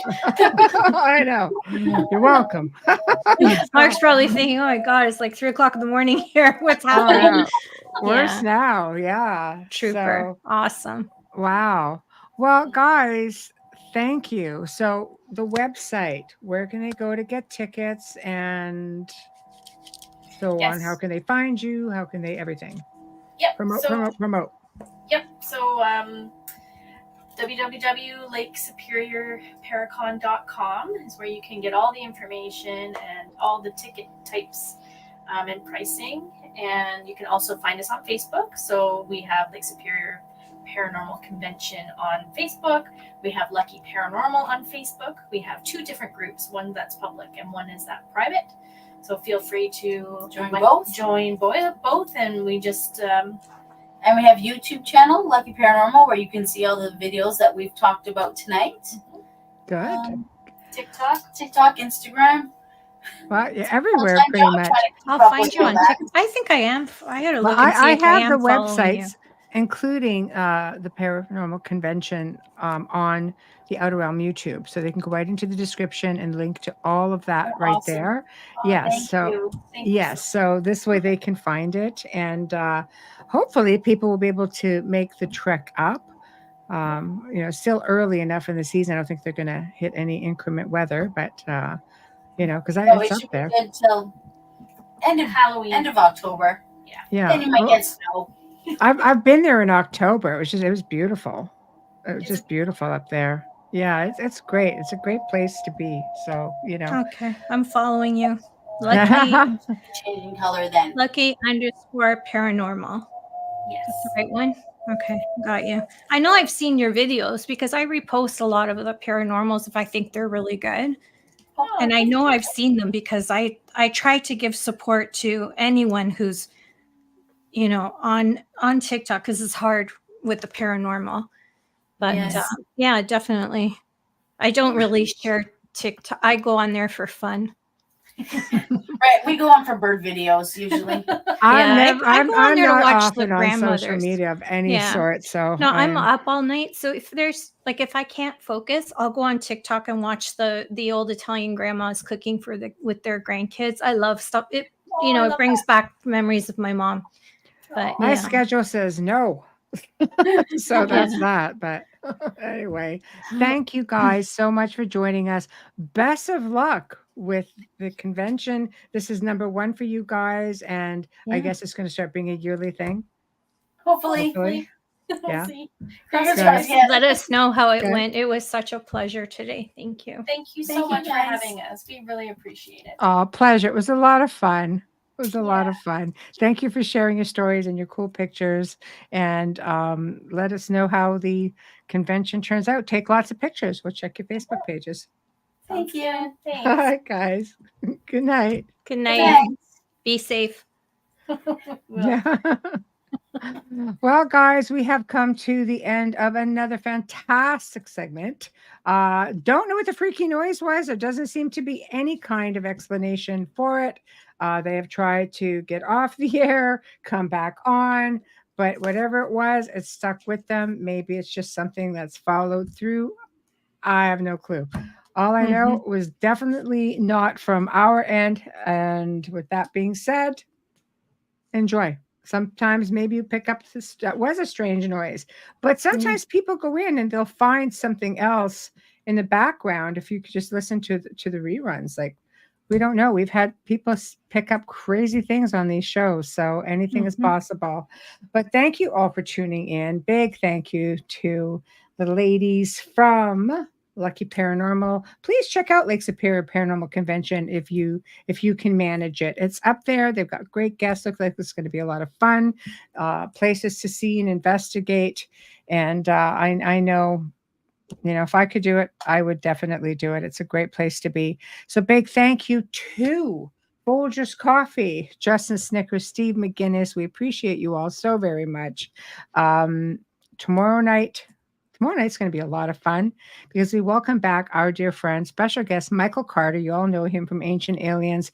And it's going to be really laid back. He asked if he could sort of do an open mic night type of thing with us, as concentrating on areas of current events such as UFOs and disclosures and just different types of stories along those lines that are current. So there's stuff. I don't know what he's going to have for us, but I'm definitely going to make sure that we'll throw in a couple, and of course we can keep up with anything. But he's just an amazing guest, an amazing talker, and I have no doubt he's just going to wow us all with his, with whatever conversation he chooses for us. But laid back, open night. He wants to interact with the chat room.